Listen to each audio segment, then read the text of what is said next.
I thought I couldn't sleep. But I am awake,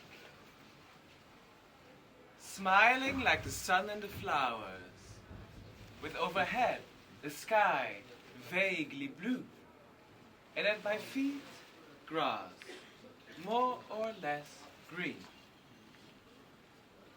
Where am I? Can you tell me?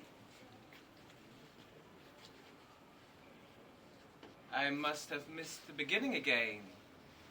This always happens to me. And you know as well as me that once it has passed, you will never find it back. The following has already established itself. It is growing. I've lost the thread of the story long ago, but it keeps growing, growing, at the speed of light. I have nowhere to go.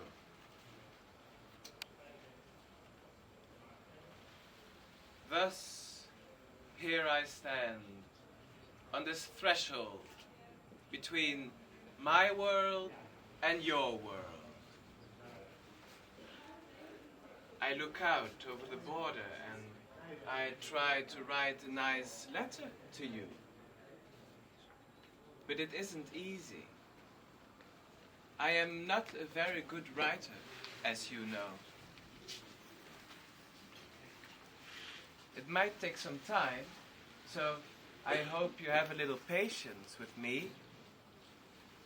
Perhaps I can keep it very short. Write a very short letter, so you can read it fast. Anyways, it was a pleasure reading your letter. I love to read about your great adventures, the good deeds you have done, the love affairs you've had, the meals you've eaten, the hours you've slept. You are my hero. I wouldn't know what to do with myself here all day if it wasn't for you.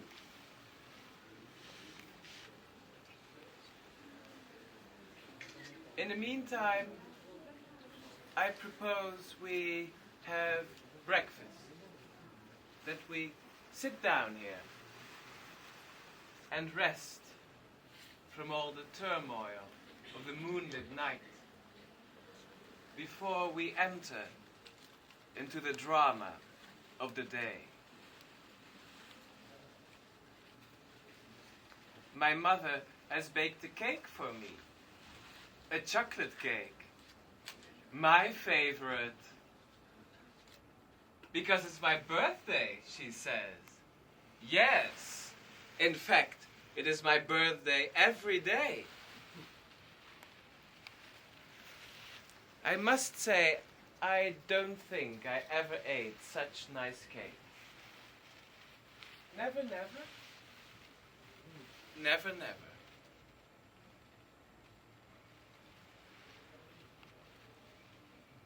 I believe I've told you before that I live in a different room every day. Today I have the pleasure to announce I'm writing you from the bottom of my heart.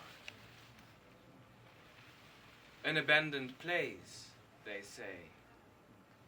But not so abandoned now. I am there, and now you are also there, a little bit. It's a ruin. The architecture is quite strange. The stone is wet and cold. Carved into it is the world as we know it. Set in stone, so to say. Sculpted from the inside as well as from the outside. I walk and I try to orientate myself. And if I have to guess, I would say this is the kitchen or an adjoining room.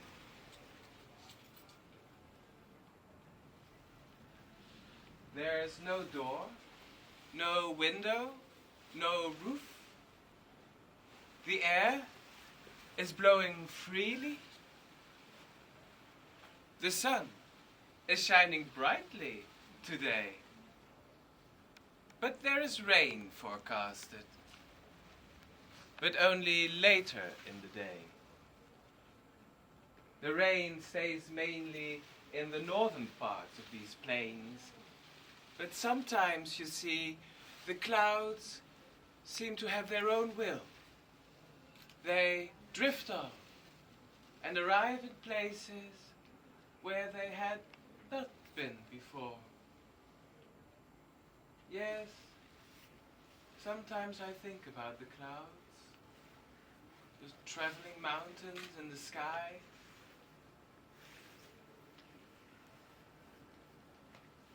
I look up, I look down,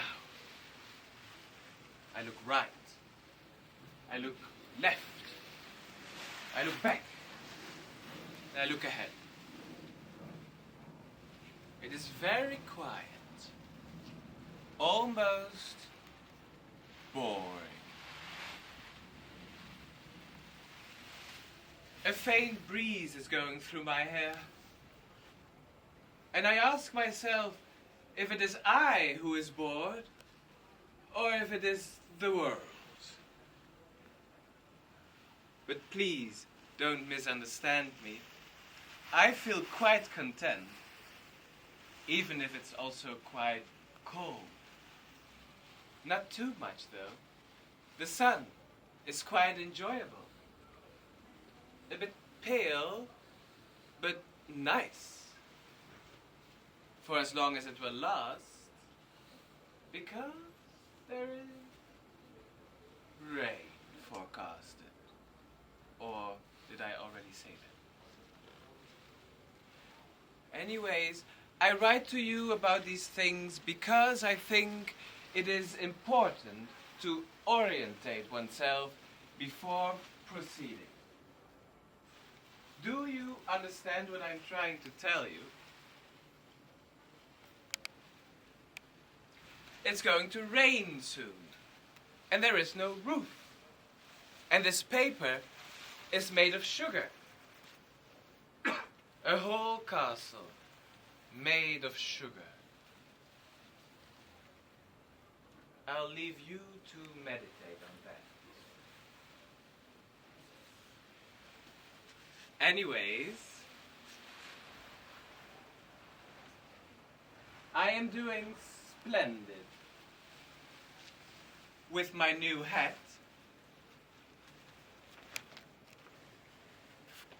It is 10 feet tall, handmade. You know, I've always been fascinated by that word, hat. How about you?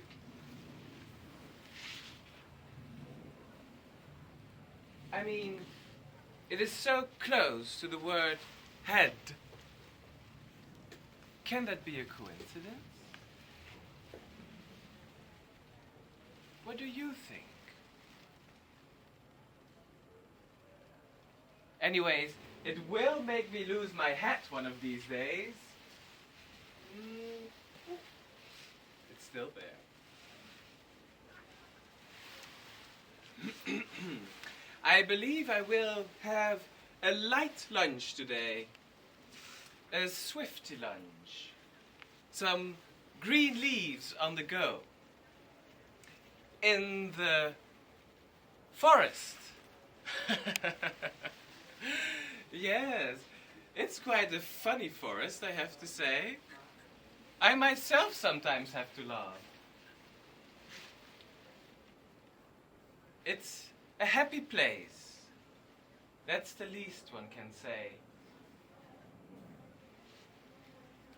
But even if it is a happy place, it is also a confusing one.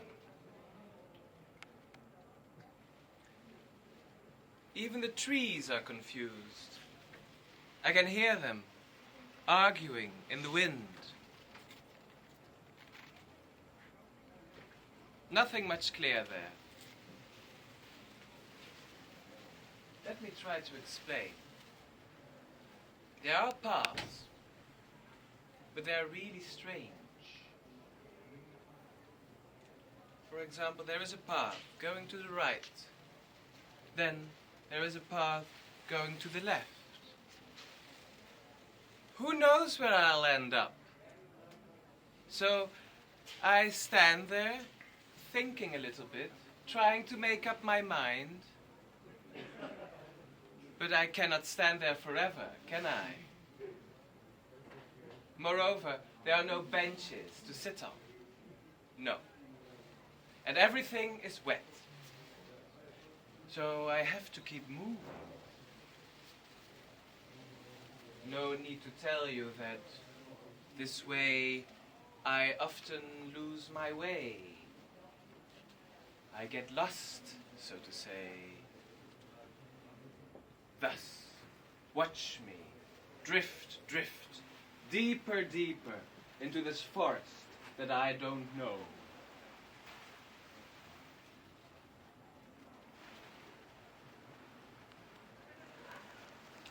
So, to make a long story short,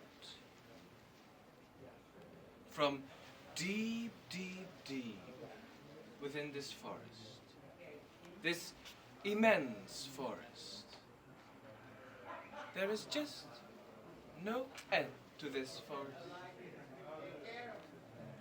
I would like to sing a song for you. Oh, oh, oh, I would like to sing a song for you. Can you hear me? Can you hear me? I would like to sing a song for you. Can you hear? Here is a song for you. Can you hear me? Do you hear me? And I sing it all for you to make you really happy.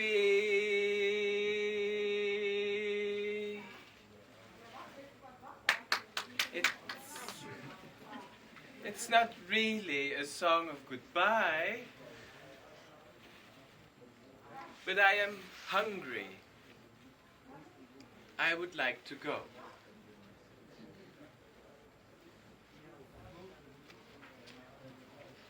What are you doing? Are you eating?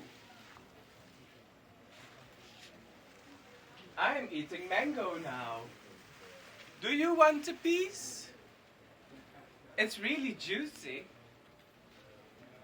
It's only a snack before dinner. You are also on the menu, you know. You will be the dessert. I expect it will be served around midnight. Plenty of time before that. Happy with that, because I have still so many things to say. I like dinner.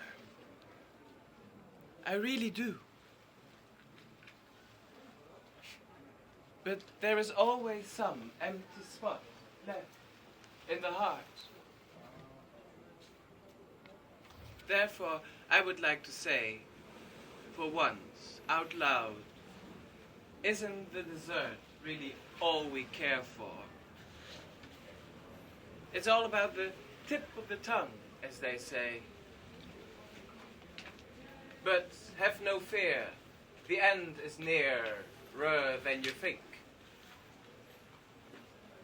Wait for me eternally, and I will come to you faster than the speed of light. Yours, cosmically, your new hat.